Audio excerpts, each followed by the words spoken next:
In the gospel recorded by Luke of the 18th chapter, the 1st through the 8th verse, the same chapter I preached from the last time, and he spake a parable unto them to this end, that men ought always to pray and not to faint, saying, there was in a city a judge which feared not God, neither regarded man.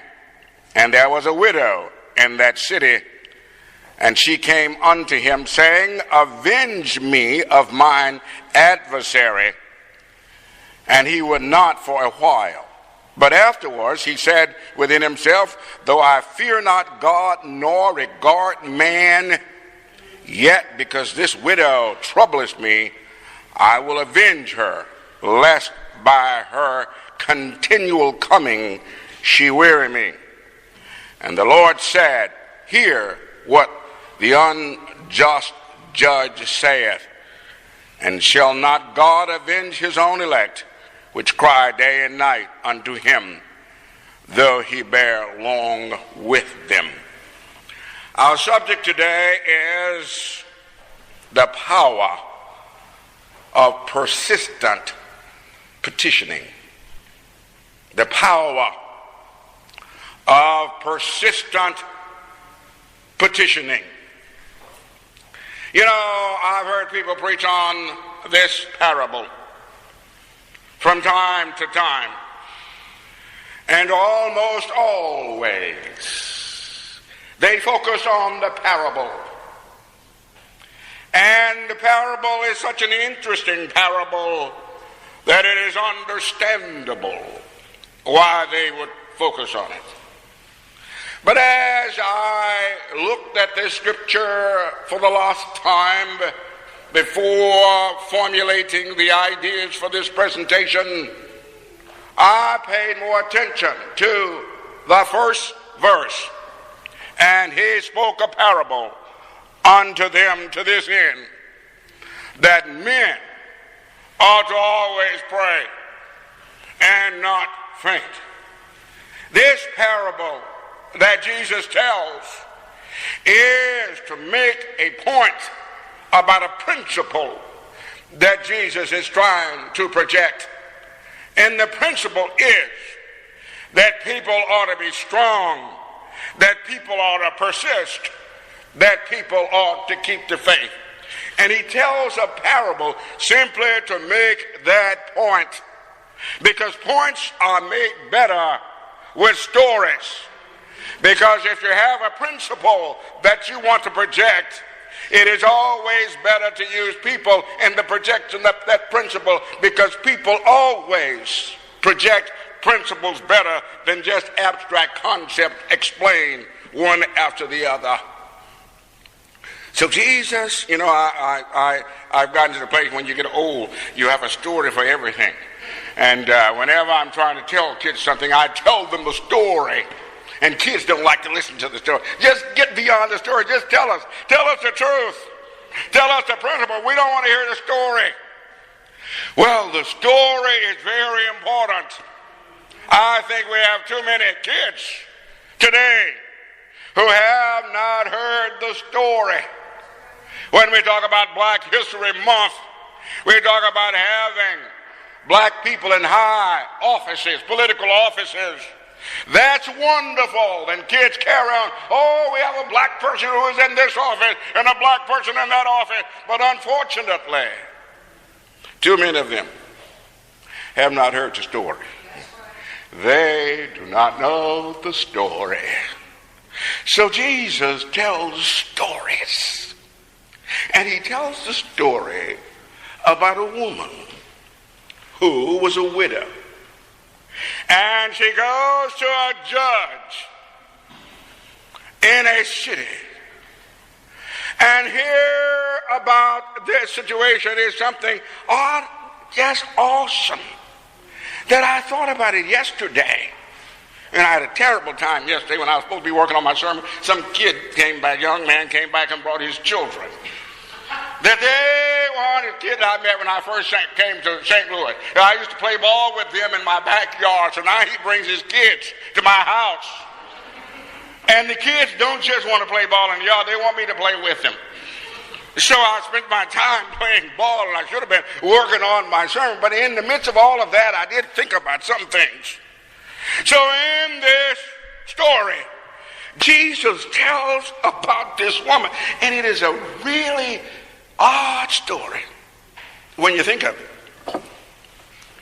Jesus takes the weakest person in society and pairs her against the strongest person in society. You see, at that time, women, now I know the women now got their own jobs and they keep their maiden names and they will tell men, I have my own money. Well, it was different back then. The good old days. Well, that's not true. But it was different back then. Women were nothing without the men. Men had to look out for women. So the most humble, vulnerable person in society at that time was a woman. And the most dangerous, ruthless person in a society was certain kind of men. And let's look at what kind of man this was. It was a man who had been empowered by society. But notice what Jesus says about him. He did not regard man or God. Oh, that's a dangerous thing. To put somebody in a position of power who does not care what God thinks about him, and he doesn't care what other human beings think about it. That means he has no limits. He'll do anything. And he does not feel that he has a day of reckoning. So this is what Jesus says. This woman, the weakest person in society, goes to this man, a judge who has been endowed by the community with the power to make decisions about the community. Even today, judges are the most powerful people around. And this man, this judge, had no regard for God or human beings. He did whatever he wanted to do, whatever he felt like doing on any given day. That's what he did. And Jesus said, this woman, this widow, went to him. And he was not inclined to give her justice. And she proceeded to protest day after day after day and wore him down. Now, most men who have women in their life know how that works. Day after day after day. So Jesus tells this story because he wants to make the point. He wants to make the point that it is important to petition God. It is important to petition, and it is important to persist in that petitioning. And those who want to be strong and good, those who want to be good Christians, have to learn to be powerful petitioners. Those who have children ought to teach their kids to be powerful petitioners, to persist in the things that they want. You know, I think it's unfortunate that sometimes we give kids too much too soon, and because we do, they do not become powerful petitioners. You see, one of the things about persisting, I said, is that there is power in petitioning and persistent petitioning. And part of the power is that the first thing that persistent petitioning does is that it separates you from the folks who are not serious. See, the first thing that it does is separate you from the folks who are not serious. People will ask for anything that they see, but many of them who ask for things are not serious. And if you give people everything they ask for, as soon as they ask for it, you will waste a lot of money on people who are not serious. Oh, houses are laden with pianos that no child plays because the child said one day, "Oh, I'd like to play the piano." And the parents ran out and bought a piano. It wasn't serious. Child said, "Oh, I want to play the French horn," and the parent runs out and buys an expensive French horn, and the child picks it up one day and plays it for a few minutes and going back to video games. Children should have to beg. Now, if I had not mentioned a song in my last sermon, I would talk to you about this song that says, "Ain't too proud to beg." But you should have to persist. You should not give people things the first time they ask for. You not spend money on kids the first time they ask because they're not serious.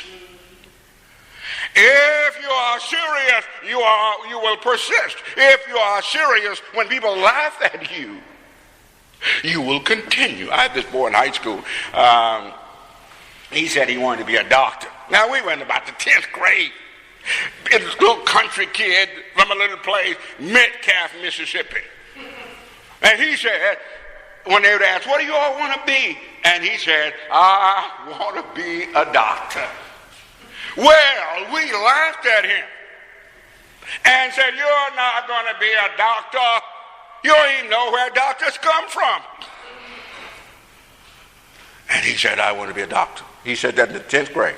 Then in the 11th grade, they asked us again, "What do y'all want to be?" And he said, "I want to be a doctor." And we laughed. By that time, I wanted to be a rock and roll singer, I think. The next year, I wanted to be a baseball player. It was just all kind of stuff. But he said he wanted to be a doctor. They asked us in the 12th grade, "What do you want to be?" And he said, "I want to be a doctor." And we laughed and said, "You're not going to be a doctor." Well, he went off to college to be a doctor, we thought, and we laughed. Well, several years passed, and I was in my hometown one day, and I saw him at the grocery store, and I was glad to see him, and we talked and all kinds of stuff for a few minutes, and then he said, "What are you doing now?" I said, "Well, I'm teaching school." And I said, "What are you doing?" He said, "Oh, I'm a doctor." He said, "I have a practice in Chicago." And then I thought, well, we will not be laughing at him anymore. You see, if something is serious, if you are serious about something, you persist. And folk will laugh at you. You persist. Sometimes children are interested in being scholars. And the other children laugh at them. Call them wimps, sissies, whatever negative title they could come up with. And they try to frighten the kids into being clowns. But if you persist, the last laugh will be on them. So when you petition and persist, you separate yourself from those people who are not sincere. The race is not given to the swift nor the strong, but he that endureth to the end. You have to persist. There is power in persistent petitioning. The second thing is that persistent petitioning has the power to wear down the opposition. If you persist long enough, you'll wear down the opposition. And if your proposition is stronger than the opposition, your persisting will wear down that opposition. And so you have to learn to persist. There's this great football player, Jim Brown. I know that you all don't remember, but you know, when you grow up in a certain era, you pick your heroes, and the other people don't impress you after that. Well, Jim Brown was one of the great running backs for the Cleveland Browns. And one day, Jim Brown was running, rushing, and they gave him the ball. It was late in the fourth quarter. They gave him the ball, and they rushed to the line of scrimmage, and the tackle hit him and stopped him in his tracks. And the announcer said, 2nd and 10. And Jim Brown went back to the huddle, told his quarterback, give it to me again. They ran the same play. The guy stuck Jim Brown again. And then he said to Jim Brown, Jim Brown, you stink. Jim Brown went back to the huddle and said, give it to me again. Give it to me again. He said, he stopped you twice. Give it to me again. My proposition is stronger than his opposition. Give me the ball again. Same play. Back to Jim Brown. And that time Jim Brown ran over that guy and ran 54 yards into the end zone and looked back and said, how do I smell from here? You have to persist. You're aware of your opposition. This woman, I went several years ago to lecture from one of my friends at the college class.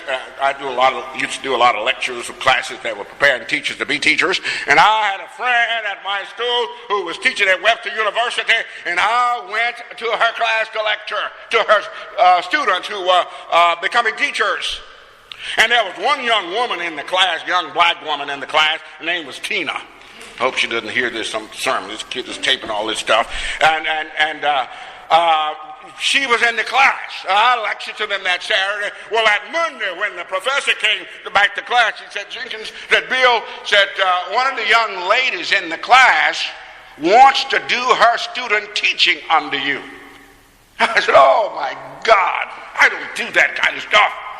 She said, I told her that you probably would say no, that you didn't take student teachers, but she told me to ask you anyway.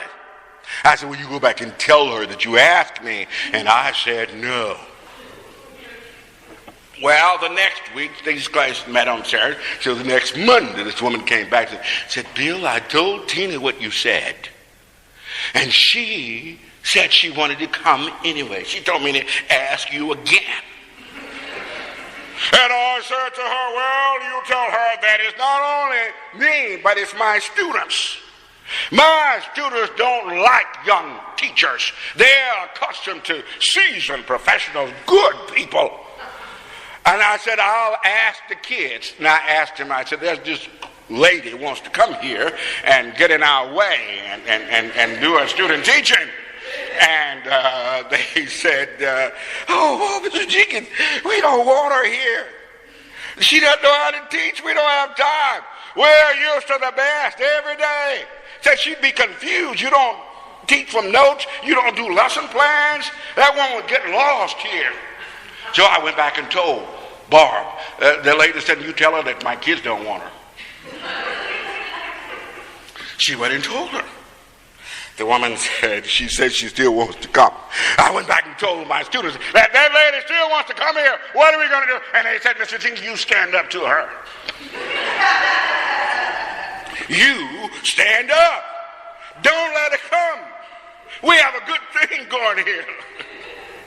Well, the lady had bought one of my books and my telephone number and said, all my books.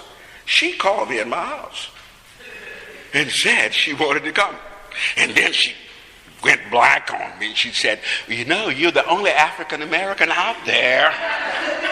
And as a young African American woman, I want to come to your class and do my student teaching under you. Well, I went back to my student. They said, you talked to her? I said, yes, I talked to her.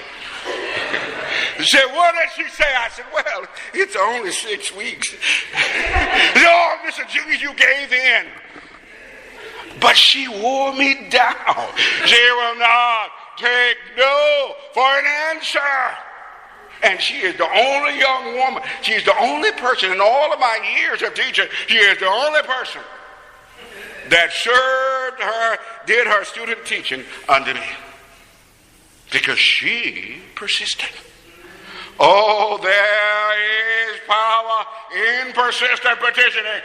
So Jesus tells this parable about this woman, this weak woman, up against the power of the city, this great, awesome power of the city. He tells about this weak woman. And you say, well, that's okay in biblical days, but that really couldn't happen now. Well, let's just see. December 1st, 1955, Montgomery, Alabama. A weak seamstress goes and takes a seat in the colored section of the bus. And the rule was that the black folks sat at the back and the white people sat at the front. But if the front filled up, the white people at the front could go to the back and demand that the blacks back there give up their seats. And Rosa Parks got on the bus that they tired. And somebody came back. The bus filled up with white people, the white section, and they came and said, give me your seat. And she said, I'm tired. I'm not going to move. Now, some people say that, the revolution started only because the woman was tired. The civil rights movement started, they said, only because the woman was tired. And that's unusual, they say. Not really. All revolutions start when people get tired. Drunks give up their bottles when they get tired of being drunks. Drug addicts give up their needles when they get tired of being addicted. Women walk out of houses where they've been abused when they get tired of being abused. Oh, great things happen when you get tired. So this woman said, I'm tired. I'm not going to move. They arrested her. And there was this young man in town, Martin Luther King, who had come there to pastor the church, Dexter Avenue Baptist Church. And he was just trying to get his life started in that city. His pastorate started. He wasn't interested in leading anybody anywhere. He was just trying to, mind his own business. And they came and got him. And they said they ought to protest. And they were going to show the white people in Montgomery that black folk were tired of being pushed around. So they decided to boycott. Well, they had never done anything like that before, but they decided to try it that day. And on the 5th of December, that Monday, they had called a one-day boycott. And Coretta was looking out of the window early that morning, and she went screaming, Martin, come look. And he looked, and the buses were empty. And they had meetings and they protested. And the white people said, they'll just let off steam. After a while, they'll go back to being domestics and being satisfied. They'll just let off steam. But at night, they would go and listen to Martin Luther King and those powerful sermons. And they'd sing those songs, I'm pressing on my upward way. New heights I'm gaining every day. Still praying as I upward bound, Lord, plant my feet on higher ground. Martin Luther King would tell them, you are better than running for the crumbs that fall from the white man's table. You are better than receiving food out of the back doors of restaurants and places that will not seat you in dignity in the front. You are better than drinking from fountains that say for colored only. Going back in March, oppose the system until you outwear the resistance of people who want to keep you living like you are less than dignified human beings. And they resisted and resisted until the power structure folded and gave in. Jesus says there is power in persistent petitioning. Now, the last thing I want to suggest to you, that if you persist long enough, Jesus will show up. If you hang in there and persist long enough, Jesus will show up, and all kinds of wonderful things happen when Jesus shows up. There have been people who almost gave up, but just before they would have given up, Jesus showed up. And when Jesus shows up, things get better. Oh, Peter and the disciples had fished all night, one night, and caught nothing. Well, discouraged, despondent, disappointed, and they had caught nothing. And then that morning at daybreak, Jesus showed up and said, cast your nets one more time. And they said, oh, we've been fishing all night. We've caught nothing. And Jesus said, cast your nets out there one more time. I'm here now. Oh, it's a difference when Jesus shows up. Oh, you just persist and you just hang in there. You don't have to do anything different. Who can laugh at you? Just do what you've been doing, and at some point Jesus will show up. And when Jesus shows up, the things that you will do or you've been doing will pay off. You see, when I was in high school, I didn't have any money like the rest of the kids, and I didn't know I was poor because nobody else had any money around me. And one writer said that poverty is the cursed state of having less than those around you, and I had just as much as everybody else. But I came up with the notion when I was a junior in high school that I was going to get a baseball scholarship, and I was going to go to college. And I came up with this notion that if I would petition, I would persist, I would prepare, God will answer my prayer. So I came up with the notion, petition, persist, and prepare. Petition, persist, and prepare. Petition, persist, and prepare. And I prayed to God that I'd get a scholarship. And I went to school on a daily basis, and I studied. I memorized poetry. I read historical backgrounds to stuff. I wanted to be a scholar and an athlete. So I petitioned, persisted, and prepared. And time went on, and finally my senior year came, and I continued to petition, to persist, and to pray, and prepare. Well, you see, in my hometown, they didn't give baseball scholarships. They gave them for football and basketball. But I was a baseball player, and I was trying to do something that was not commonly done. But I thought that if I would petition, if I would persist, if I would prepare, that God would answer my prayers. Well, during my senior year, we played a game at Alcorn College, one of the colleges that give out scholarships. We went there and played their team and won. And I went back to Greenville with no scholarship. We went and played the state championship at Jackson State across the street from the college. And I thought, I'm in Jackson now. If anybody's going to give me a scholarship, if they're going to give me a scholarship, this is the time to do it. I'm down here at the college. And nobody said a word to me about a scholarship. And I went back home. The season was over. The state championships had been played and won. Well, a few days later, the coach said to us, the seniors, do you all want to play a makeup game that had been rained out? And I said, yes, we'll do it.